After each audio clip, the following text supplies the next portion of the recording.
Labas rytas, mėlyjei. Turiu biški šiandien iš ryto laiko, tai padarysiu tokį video. Už langų puikus oras, saulytė ir vakaras labai gražus, bet žmonės rašo. Nedžiugina man toks oras, negaliu miegoti, vidurių užkietėjimas. Kodėl taip? O todėl taip, kad pavasaris parazitų dauginasi laikas. Jie dauginasi, daro savo darbus mūsų žarnyne ir būna žmonės stebisi, kokie ten parazitai, kas ten gyvena, neturiu aš parazitų. Parazitai turi būti mūsų imunitetui, bet tam tikrą kiekį, kad jisai dirbtų.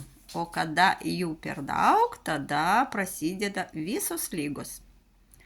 Nemigas, užkietėjimas, žinokit, ausis pūliuoja, akis nemato, kaip smėlių užpildę, tai visa čia jų darbas.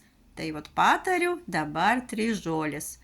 Gerti bitkrėslės, pelynas, gvazdikėlis. Galiu patarti, kur jos užsakyti ir kaip jų gerti, rašykite asmeniškai.